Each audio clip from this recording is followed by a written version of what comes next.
আবি ওয়াক্কাস রাদিয়াল্লাহু আনহু, যিনি জান্নাতের সার্টিফিকেট প্রাপ্ত সাহাবী, উনি কবরের পার করে কাঁদলে আর ডেকে বলে, এ আব্দুল্লাহ, এই লাশটা তোর না হইয়া যদি আমার লাশ হইতো, আমার ভাগ্য বড় ভালো ছিল। আল্লাহর নবী নিজে বলেন, আল্লাহ, আমি আমার আব্দুল্লাহর প্রতি রাজি, মেহেরবানি করে তুমিও আমার আব্দুল্লাহর প্রতি রাজি হয়ে যাও। বলছেন, এমন জীবন করো হে গঠন, মরণে হাসিবে তুমি কাঁদিবে। একটু জোরে কয় না আপনার ওই, হ্যাঁ, মরণে হাসিবে তুমি কাঁদিবে ভুবন। মানুষেরা কাঁদবে, জমিন কাঁদবে, আসমান কাঁদবে, বাকাতিস সামাওয়াতু ওয়াল আরদ, আসমান কাঁদে, জমিন কাঁদে, ফেরেশতা কাঁদে, আল্লাহর আরশ কাঁদে, সব কাঁদে আর কাঁদে। আল্লাহর রাসূল বলেন, আমার ওই সাদ ইবনে মুআদ রাদিয়াল্লাহু আনহু ইন্তেকালে বাকাতিস সামাওয়াতু ওয়াল আরদ, আসমান জমিন কাঁদতেছে, ইহতাজ্জা আরশুর রহমান, রহমানের আরশ কাঁপতেছে। আল্লাহ সাদ বিদায় হয়ে গেছে। তুমি যদি তোমার আচরণে, তোমার আমলের দ্বারা, তোমার আখলাকের দ্বারা, তোমার ব্যবহারের দ্বারা আমি আল্লাহকে খুশি করতে পারো, তোমার জন্য আসমান জমিন ফেরেশতা আরশ গ্রহ কুরসি সব তোমার জন্য কাঁদবে।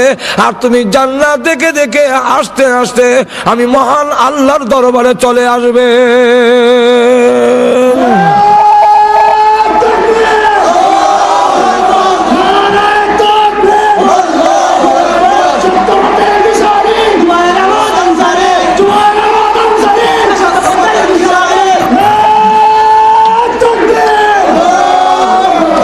এখন এই জন্য কেমনে আসবেন, হাসবেন আবার কেমনে, মারলে আবার হাসি আয় না, ইচ্ছা ফেরেশতারা মারবো নি বলে মারবো, তা আসবো কেমনে বলে, হাসার কারণ হইল কানের কাছে ফেরেশতারা ইয়া কইব, আমরা তোমনে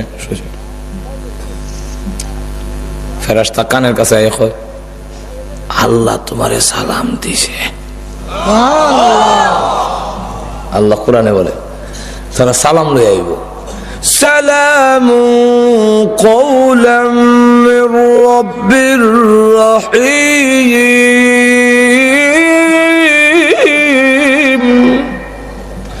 মহান আল্লাহর সালাম গ্রহণ করো। মুমিনের অন্তরে আল্লাহর ভালোবাসা সবচেয়ে বেশি, সন্তানের চাইতে ভালোবাসা আল্লাহর বেশি, বউর চাইতে ভালোবাসা আল্লাহর বেশি, ঘর বাড়ির চাইতে আল্লাহর ভালোবাসা বেশি মুমিনের অন্তরে। ওয়াল্লাযীনা আমানু আশাদ্দু হুব্বান লিল্লাহ, মুমিনের অন্তরে আল্লাহর ভালোবাসা বেশি। যখন শুনে তোমার প্রেমিক আল্লাহ তোমাকে সালাম দিয়েছে, এমনি কষ্টের মাঝখান দিয়া তার মুখে দিয়া হাসি বের হয়ে যায়। দুই নম্বর হইল জান্নাত চোখের সামনে তুলে ধরে। দেখিলাও হুরফুরি শরবতের গ্লাস লইয়া কারা, তখন তার কষ্ট থাকে না, আনন্দের হয়ে যায়। এটা এক্সাম্পল দিয়ে বুঝাইছে। এক্সাম্পল কি চা বলে, এক্সাম্পল হইল আমি এটার বানাইছি আর কি একটা উদাহরণ রইল, এক যুবক ছেলে মাটি খাটে, হ্যাঁ খালি ওই বেটা বলে না পুরা ভালো করে বলে দিস, বারবার নিতে পারতাম না, হের যতই যাইতে বলে দে হে আরো দিত, তাড়াতাড়ি যেতাম কি সাইটে হয়ে যার কি। আর বড় ফুর্তি লাগে, হের গায়ে যেমন লাগেও না, মেহনত লাগেও না, কিতাবে অত ফুর্তি কিনা দেখি এর কোমর এখানে গুঞ্জায় রাখছে, কিতা একটু উষা দেখা যায়। কাছে আইসে ওর লঙ্গি দিলাম টান, এমনি দুগুলো সিটি বেরিয়েছে, রয়ে নিলাম। এখন তো হেবসে বিপদ, দেখি এটার মধ্যে তার প্রেমিকার সিটি, এটার মধ্যে লেখছে আমার সালাম নিও। আর 4টার সময় ওইখানে বাগানের মধ্যে আমি তাহমো তুমি আইও।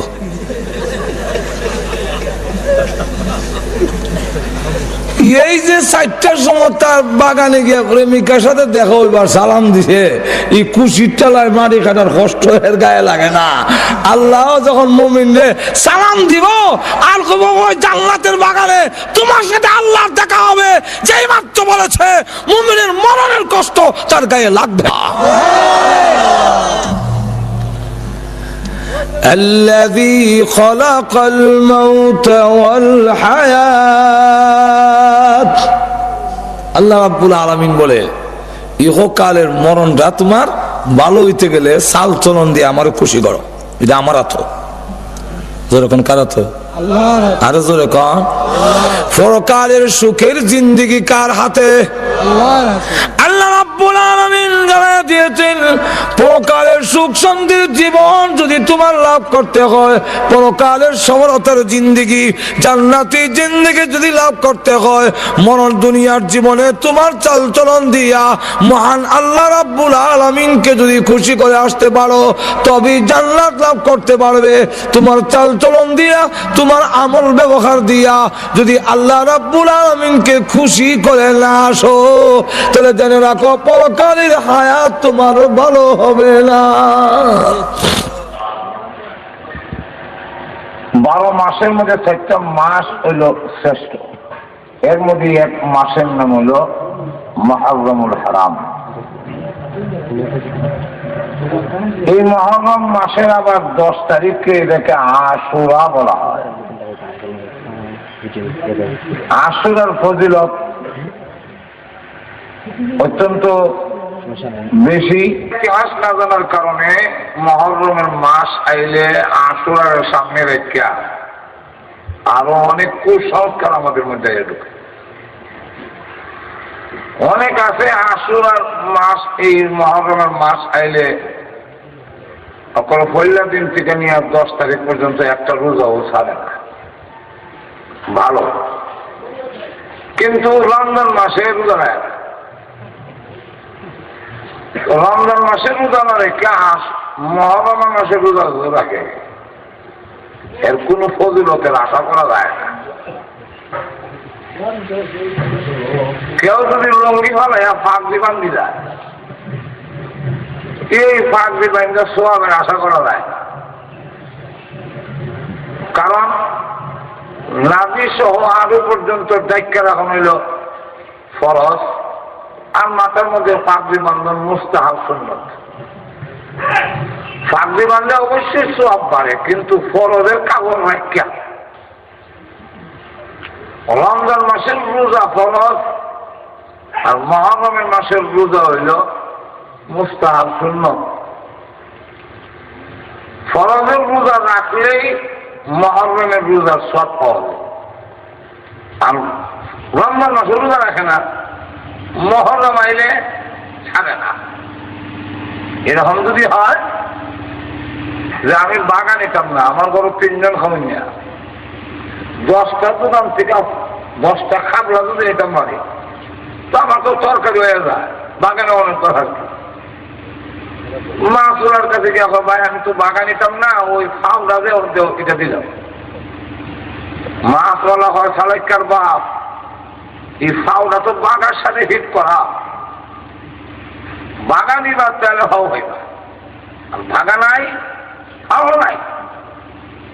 তো ফরজ ওয়াজিব রমজানের ফরজ রোজা আদায় করলেই মুহররমের এই নফল রোজার সওয়াব পাওয়া যায়, আর ফরজ নাই এই ফাও পাওয়া সম্ভব না। অথচ আল্লাহ রাসূল বলছেন যে আফদালুস সিয়াম বা'দা রমাদান শাহরুল্লাহিল মুহররম। রমজানের রোজার পরে নফল রোজার মধ্যে সবচেয়ে শ্রেষ্ঠ রোজা হল মুহররমের আশুরা রোজা। আল্লাহ রাসূল সাল্লাল্লাহু আলাইহি ওয়াসাল্লাম বলেন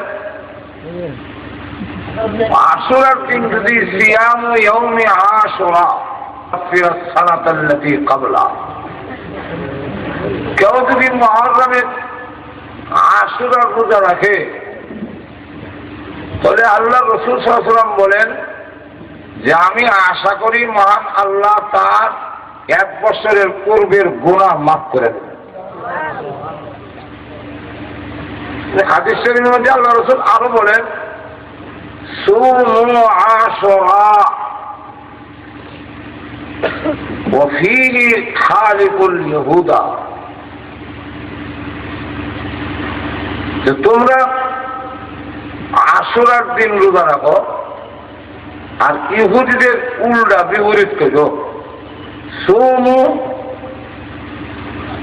ক্বাবলাহু ইয়াওমান ওয়া বা'দাহু ইয়াওমান। আল্লাহ রাসূল বলেন ইহুদিরা শুধু আশুরার দিন 10 তারিখ রাখে, তোমরা আগে হিজে একটা বাড়াইলে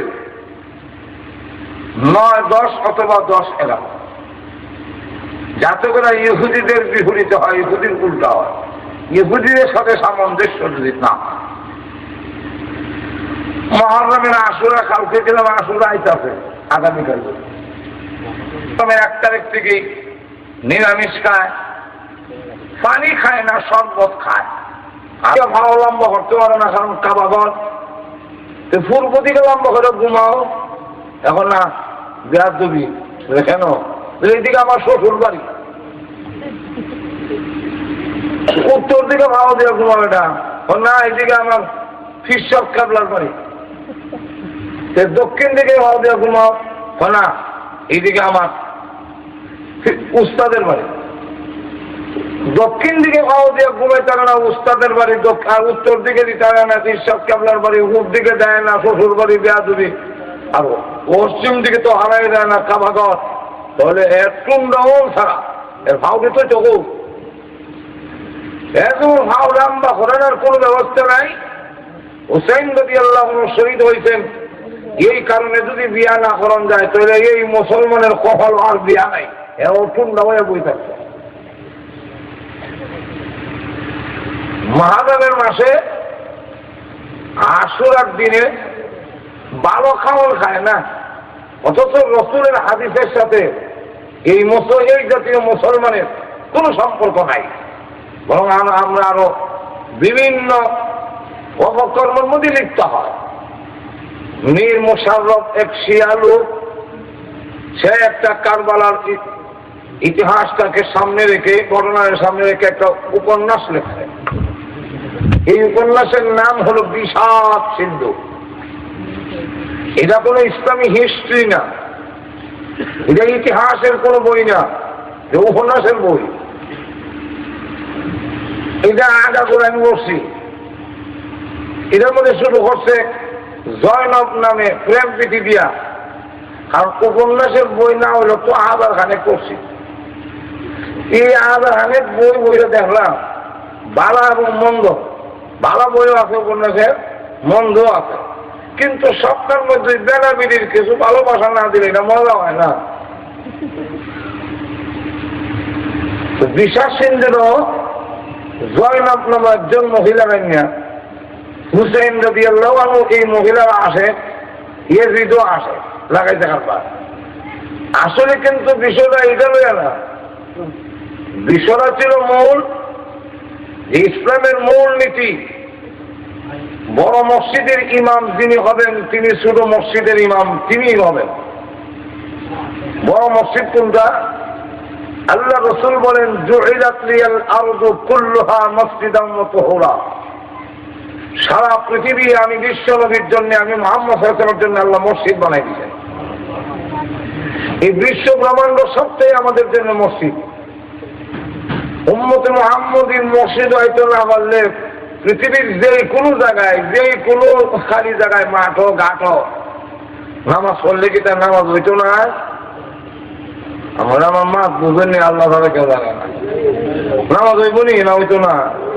কত নামাজ হবে? নামাজ হইতো না। সরকার নামাজ হলে নামাজ হবে, কত নামাজ হলে নামাজ হবে। কারণ আমাদের জন্য সব মসজিদ। আর আগেকার উম্মতেরা ইবাদত খানা ছাড়া কোন নামাজ হইতো না। আর আল্লাহ আমাদের নবীর জন্য সুবিধা করে দিচ্ছেন যে পৃথিবীর যে কোনো জায়গায় মসজিদ হয়তো না পারলেও যদি তুমি মাঠে থাকো, সেখানে ধান কাটা লাগছে, খেত কামারে কাজ করে মসজিদে আইতে আর যাইতে পারে, খামছে রুজি বুকি, এর লেগে এইভাবে আজান দিলেইছে, খেতে আইলো আজান দিয়ে মানে খাত কামড়ে চলা এইগুলো কইয়া নামাজ শুরু করে দিছে, আর কোন মুসল্লি যদি নাও থাকে আর সে নিয়ত বান্ধে নামাজ শুরু করে দেয়, পিছনের খালি জায়গা আল্লাহ রহমতের ফেরেশতা দিয়া ভরপুর করে দেয়। যেই কোনো জায়গায় আমরা নামাজ আদায় করে নামাজ হবে, এটা হলো আমাদের জন্য বড় মসজিদ। এই বড় মসজিদের ইমাম যিনি, তিনি শুধু মসজিদের ইমাম হবেন। বাইতুল মুকাররমের খতিব তো তিনি হবেন যিনি বাংলাদেশের প্রেসিডেন্ট হবেন। কিন্তু আমরা সকলের দুর্গতি, বড় মসজিদের ইমাম শুধু মসজিদের ইমামতি করতে পারে না, মুড়ি জানে না। শুধু মসজিদের ইমামতি করতে পারে না, এবার যদি বড় মসজিদের ইমাম বানায় তো এই দেশের মধ্যে ঠাডা ভর্ত না থেকে তাকে ওকে বলতে পারবো না। এটা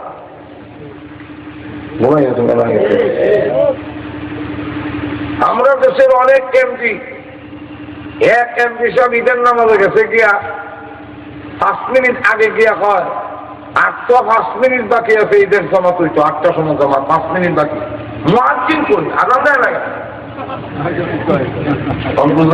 বড় ইমামের আদাব।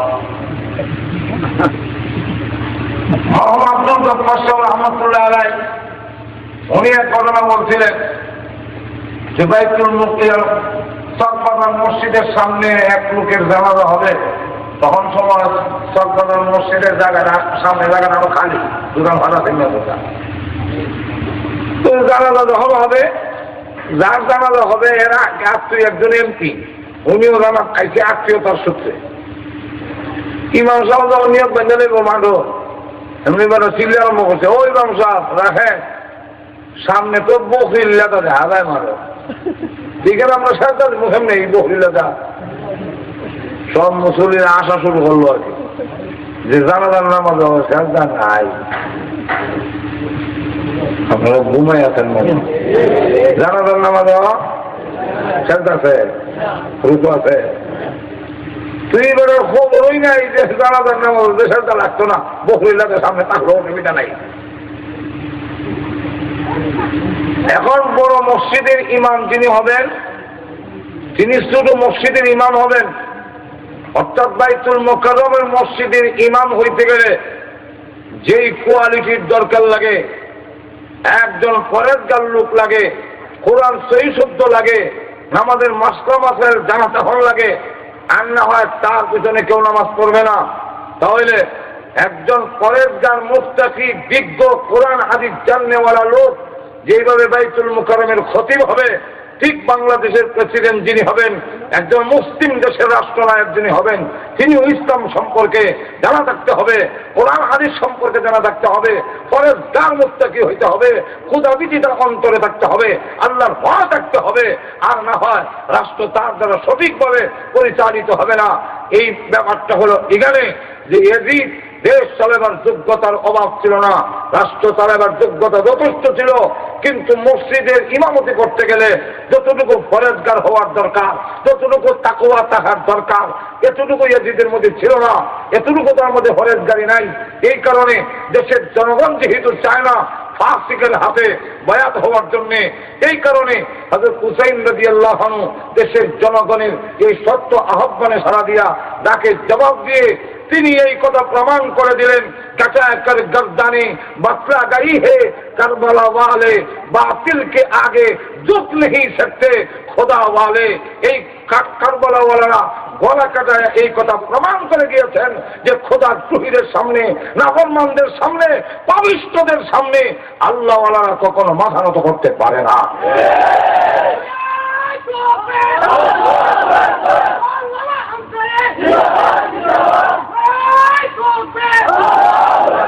লক্ষ্য করে দেখেন, আমরা মোট কথা হইলে আমরা আরো অপকর্মের মধ্যে লিপ্ত হয়েছি, এখন ঠিক না? তো সেখানে না লাগাই দিছে, আর যত নিশা মাছ আছে সব ঈদের ভিতরে ঢুকাইছে। কত ভাইয়া হানি ভাই শূন্য দিল ওরা, 2 ভাই মহিলা গইল কবুতরের জোড়া, আর হাসন হুসন হইয়া বহু মারে, এরকম ঠিক নেই। কাছে মালিক রনে যাইতে চা বিবি সকিনাই রে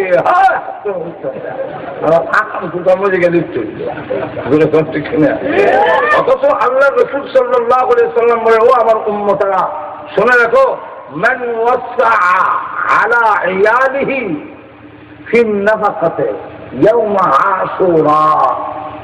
আল্লাহ রাসূল বলেন, যে ব্যক্তি নাকি আশুরার দিনে তার তৌফিক অনুযায়ী ভালো খাবারের আয়োজন ঘরের মধ্যে করবো, যে আজকে একটু পবিত্র দিন, একটু ঘরের মধ্যে ভালো খাবার দুধের তৌফিক আছে, এর মধ্যে একটু ভালো যদি করে, খাওয়ান টাউন ভালো দেয়, একটু গোস্ত মোস্ত আনে তৌফিক যদি দেয়, আর গোস্তের না থাকলেও মাছ হইলেও আনলে ডিম হইল না, এদিন একটু পরিবারের মধ্যে ভালো খরচ করে। আল্লাহ রাসূল সাল্লাল্লাহু আলাইহি ওয়াসাল্লাম বলেন, ওয়াসা আল্লাহু আলাইহি সাইরা সালাতিহি। আল্লাহ রাসূল বলেন, সারা বছর তার ফ্যামিলি যাতে প্রশস্ত হয়, অভাব দূর হয়ে যায়, এর ব্যবস্থা মহান আল্লাহ করে দেন। যদি মুহররমের 10 তারিখে ভালো খাবারের আয়োজন করলে এক বরকতে আল্লাহ সারা বছর বালা চালাইবার ব্যবস্থা করে দেয়। আর আমরা নিরামিষ খাই মোল্লা, বালা হুজুরের কথা হ্যাঁ খাই না, নিরামিষ নিরামিষ তুই এই জন্যে আজকে আগামীকাল যেহেতু আশুরা, এই জন্য কিছু আংশিক কিছু আপনাদের সামনে তুলে ধরলাম। আমরা করণীয় কি আর করি কি? আমরা ওই দিন তো ইবাদত বন্দি করার দরকার, রোজা রাখার দরকার, 9 তারিখ 10 তারিখ অথবা 10, 11 কিন্তু রোজা রাখার দরকার। রোজা রাখলে মহান আল্লাহ রাব্বুল আলামিন 1 বছরের পূর্বের গুনাহ মাফ করে দেন। কোরআন তেলাওয়াত করে এগুলো না করে আমরা বিভিন্ন কুসংস্কারের মধ্যে লিপ্ত হই। হযরত হুসাইন রাদিয়াল্লাহু আনহু শহীদ হয়েছেন, আর এই দিন তো খালি এই শহীদের ঘটনাই না, এই ঘটনা আশুরার দিনে বড় বড় ঘটনা মহান আল্লাহ রাব্বুল আলামিন ঘটিয়েছেন। এর মধ্যে একটা হইল হযরত আদম আলাইহিস সালাম সহ পৃথিবী, এই পৃথিবী 6 দিনে আল্লাহ বানাইছেন। 2 দিনের জমিন, 2 দিনের আসমান, আসমান আর জমিন 2 দিনে, আবার যেদিন একত্রিত করেন আরো 2 দিন, এই সাদ আর জমিনের ঢালাই এখানে বসে, এটা হইল আরো 2 দিন। তো এই 2 দিন ছিল বৃহস্পতিবার আর শুক্রবার। তো মুহররমের 10 তারিখে এই পৃথিবীর আল্লাহ প্রথম এই পৃথিবীর আকার ধারণ করান। হাদিস শরীফের মধ্যে আসে, আবার যেদিন কিয়ামত হবে, পৃথিবী যেদিন ধ্বংস হবে, ওই দিন মুহররমের 10 তারিখে জুম্মা বারে আসর আর মাগরিবের মধ্যবর্তী সময়ে হবে। ঘুমাই গেছেন? কোন দিন হইব? আসর আর মাগরিবের মধ্যবর্তী সময়, বার হইল শুক্রবার, আর তারিখটা হইল 10ই মুহররম, আশুরার দিনে। কিন্তু এটা কি বছরের আশুরা না কোন বছরের? এটা একমাত্র আল্লাহ ছাড়া পৃথিবীর আর কেউ জানে না। এটা আল্লাহর কাছে রেখে দিছে। এটা কি বছরের মুহররমের 10 তারিখ নাকি সামনের বছর না এর পরের বছর, এই কথাটা আর জানানো হয় নাই।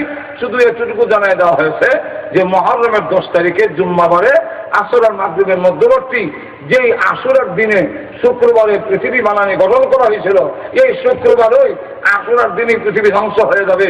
হযরত নূহ আলাইহিস সালাম 40 দিন পর্যন্ত পানিতে ভাসমান থাকার পরে খাবারও শেষ, এখন পানিও শেষ, আরো কিছুদিন যদি থাকতে হয় তখন দেখা যাবে যে আর টাকার সামান নাই, বড় বিপদগ্রস্ত হবে। তাই মহান আল্লাহ রাব্বুল আলামিন 40 দিন থাকার পরে শুক্রাতে যেদিন আবার নৌকা লাগলো, ওই দিন ছিল মুহররমের 10 তারিখ। হযরত ইব্রাহিম আলাইহিস সালাম 40 দিন আগুনে থাকার পরে যেদিন সুস্থ ভাবে আগুন থেকে, নমরুদের আগুন থেকে বের হয়ে আইল, ওই দিন ছিল মুহররমের 10 তারিখ আশুরা। হযরত মূসা আলাইহিস সালাম 6 লক্ষ উম্মত বেড়া বেদি বাচ্চা হচ্ছে লইয়া পার হয়ে গেলেন, নদী আল্লাহ পার করে দিলেন। আর ফেরাউন সহ সমস্ত বাহিনীকে যেদিন নিমজ্জিত করে ধ্বংস করে দিল, এদিন ছিল 10ই মুহররম, আশুরার দিন। হযরত ইউসুফ আলাইহিস সালাম তিনি 7 বছর 7 মাস 7 দিন জেল খাটার পরে একবারে নির্দোষ প্রমাণিত হয়ে যেদিন বের হয়ে আসেন, ওই দিন ছিল মুহররমের 10 তারিখ, আশুরার দিন। সর্বপ্রথম এই পৃথিবীতে মহান আল্লাহ রাব্বুল আলামিন যেদিন রহমতের বৃষ্টি নাযিল করেন, এই জমিনে যেদিন বৃষ্টি পড়ে সেদিন ছিল আশুরার দিন। আবার যেদিন নাকি মহান আল্লাহ তার বিশ্ব নবীকে জানাই দিলেন, নবীজি, নবীরা তো নিষ্পাপ, আহলে সুন্নাত ওয়াল জামাতের আকীদা বিশ্বাস হলো সমস্ত নবীরা ছোট বড় সকল গুনাহ থেকে নিষ্পাপ, তাদের কোনো গুনাহ নাই, মাসুম। কিন্তু এরপরও কিয়ামতের দিন নবীরা বলবেন, আমি মনে করি যে আমার অপরাধ, একটা হলো অপরাধ আর একটা হলো আমি মনে করি অপরাধ। আপনারা আমার মা বুঝেননি? আপনি সব কলেজেন দিকে দেখছেন কেউ নাই, সব কলেজেন আর এই দিক দিয়ে আরেক বেলায় সেবের পুরা লোক মারা, এবারে লোকে এটা তো আপনি দেখতে পারেছেন না, আপনার তো কোনো অপরাধ নাই, কিন্তু ইয়ার কোনো কম লাগে, সরি আছে মাফ করে দেন, এরকম কম লাগে নেই। এখানে আমি মনে করি অপরাধ, যদি আমি দেখছি না, কিন্তু এর হয়তো আমি মনে করি অপরাধ, যেরকম ঠিক কিনা। এইভাবে পয়গম্বররা কিয়ামতের মাঠে মনে করি অপরাধ। আদম আলাইহিস সালাম বলবেন, আল্লাহর কাছে আমি এখন কইতাম পারতাম না, শুনতে পারতাম না, বলে কেন? বলে আল্লাহ যদি আমার জিগাইলে গন্ধম খাইছে কেন? যদিও গন্ধম খাওয়া আমার অপরাধ নয়, হযরত আদম আলাইহিস সালামের কোনো অপরাধ দেই না গন্ধম খাওয়াটা, গন্ধম খাওয়া ওনার কোনো অপরাধ দিয়েছে না, কোনো গুণও হয়েছে না। কিন্তু এরপরে আদম আলাইহিস সালাম বলবেন, আমি মনে করি অপরাধ। নূহ আলাইহিস সালাম বলবেন, আমার ছেলের জন্য বলছিলাম, আমি জানি না ছেলে যে মুনাফিক, ছেলে যে ভিতরে ভিতরে আমাকে মানে না, আমার আল্লাহকে মানে না, পরকাল মানে না, এটা আমি জানতাম না, এই জন্য ডুবে যায় সময়, আরো হাজার হাজার মানুষ ডুবে গেল, তাদের জন্য বললাম না, কিন্তু আমার ছেলে যখন সমুদ্র ডুবে যায়, এই সময় আমি কইছিলাম, ক্বালা ইয়া নূহ আল্লাহ রাব্বুল আলামিনকে ডাক দিয়ে বলেন, ওয়ানাদা নূহু রাব্বাহু ফাকালা রাব্বি ইন্না ইবনী মিন আহলি। আল্লাহ, এটা আমার পরিবারের, আল্লাহ তুমি না ওয়াদা করছো আমার পরিবারের যারা তারা মানবে না। আল্লাহ ডাক দিয়ে বলেন, ক্বালা ইয়া নূহু ইন্নাহু লাইসা মিন আহলিক, এটা তোমার পরিবারের নয়, কারণ যেই ছেলে তোমাকে মানে না, তোমার আল্লাহকে মানে না, পরকাল মানে না, সে তোমার পরিবারের হতে পারে না। নূহ আলাইহিস সালাম আর কোনো শব্দ করলেন না, কিন্তু এরপর আমি মনে করি এটা আমার অপরাধ। কিয়ামতের কঠিন ময়দানে আল্লাহ রাব্বুল আলামিন যদি বলেন, ও নূহ নবী, হাজার হাজার লোকেরা মরল, কারোর জন্য তো তুমি বললে না, তোমার ছেলের জন্য তুমি বলছিলে কেন? এই কেন যদি জিজ্ঞাসা, তাহলে আমি মনে করি অপরাধ। এইভাবে লক্ষ্য করে দেখেন, ইব্রাহিম আলাইহিস সালাম উনি বলেন, আমি মনে করি আমার এটা অপরাধ। কি জালেম বাদশা যখন আমাকে আর সারাকে আটকায় ফেললো, ওই জালেম বাদশার নিয়ম ছিল সাথে যে তাকে সে যদি স্বামী হয়, তার স্বামীকে হত্যা করে ওই মহিলাকে নিয়ে যায়, সুন্দরী মহিলা নিয়ে যায়, তার ইজ্জত সম্মান নষ্ট করে বিয়া করিলায়, বিয়া করো কারে কি করো, জামাই মেয়ে বলই যায়।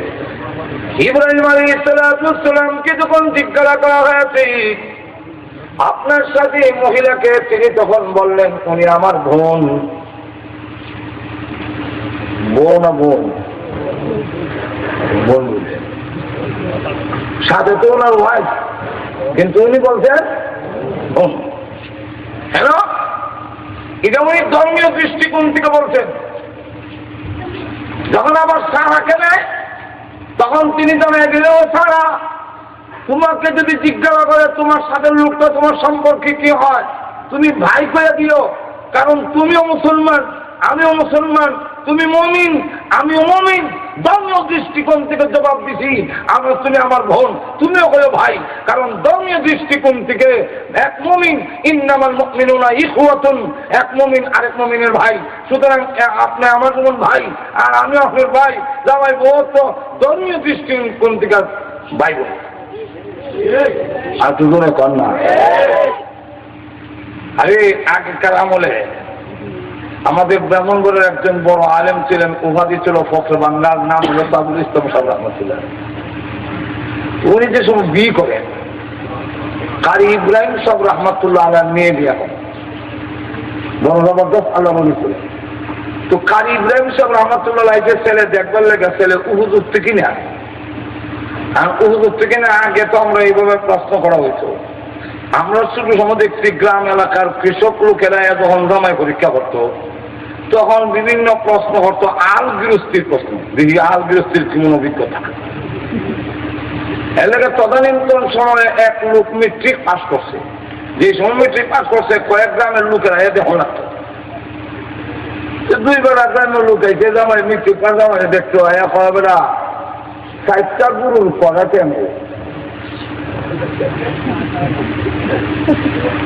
এবার উচ্চ কইছে 4টা গুরুর 18টা এরকম করেও জামাই দেখতে মাইলাম নাম্বার মেট্রিক পাস করছে 4টা গুরুর পরে দিন হিসেবে করতে না। এবার কাছে বিয়া দিয়া খেতে হইতো লোক যাই গিয়ে জামাই ভগবান বাড়ির লোকেরা কয় তোর মেট্রিক পাস করলে 4টা গুরুর পরে দিন ইটো হইতে না কিতা হস্ত তখন হয় ইটা পারতাম না কেন 4টা গুরুর পরে ইটা পারতাম না কেন যা করে লোকে দেখে 4টা গুরুর তো শুনলো না। আর আমার মতো মেট্রিক পাস লোক রেজে বেড়া যেখানে 4টা গুরুর পড়া ট্যাং হেড 2টা ট্যাং যুগ দিলে তো আগার হয়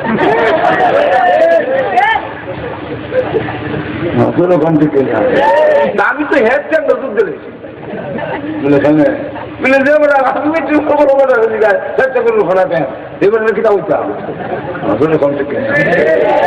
তো ফখর বাঙ্গাল রহমতুল্লাহ জিগায় কারি ইব্রাহিম সাহেব রহমতুল্লাহ আলাইহি আপনার আব্বা আপনার কি হয়?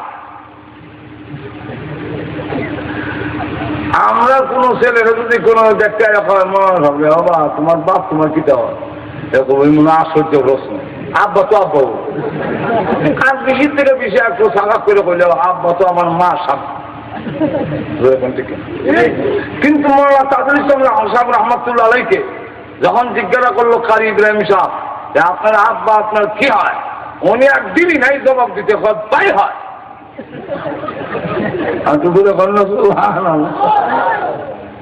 কারি ইব্রাহিম সাহেব ছেলে উপযুক্ত ছেলে উপযুক্ত। আমি প্রশ্ন করছি কোন দৃষ্টিকোণ থেকে এটা বুঝাও আন্তর্যোগ্যতার দরকার যেরকম ঠিক কিনা। ধর্মীয় দৃষ্টিকোণ থেকে প্রশ্ন করছি যে আব্বা তোমার আব্বা তোমার কি হয়, এবারে সরকার জঙ্গলে ভাই হয় যেরকম ঠিক কিনা। এখন আসুন ইব্রাহিম আলাইহিস সালাম বলেন যে আমি কইছি তুমি আমার বোন আর তুমি কিন্তু আবার কইও স্বামী কইও না তখন তো আমার ক্ষেত্রে তুমি বলে দেবো কি। তখন এই অবস্থায় আমরা ধর্মীয় দৃষ্টিকোণ থেকে জবাব দিতে হইব তুমিও কইও তিনি আমার ভাই, ধর্মীয় সম্পর্ক ভাই বুঝে তো মারছে কিনা আল্লাহ আপনারা বুঝছেন না। মমিন মমিনা মিল্লা ইমানের সূত্রে আমরা একে অন্যে ভাই।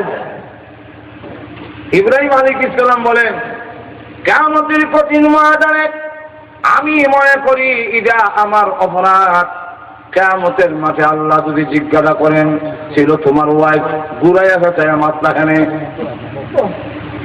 যদিও মিথ্যা না কিন্তু মাথাটা তো গোড়ায় মাত্র, সুতরাং এটা মনে করি আমার অপরাধ। আমি পারবো না আজকের কিয়ামতের মাঠে সুপারিশ করতে। আল্লাহ রাব্বুল আলামিন তাই আগেই জানিয়ে দেন অগনবীজি অগবিশ্বনবী অগরহমাতুল লিল আলামিন কিয়ামতের কঠিন ময়দানে কোন একটা অপরাধকে যদি আপনি দাঁড় করে বলেন এটাও আমি মনে করি আমি নবীর অপরাধ, আমি কিয়ামতের মাঠে কোনো কথা বলবো না, তাহলে কিয়ামতের মাঠে সুপারিশ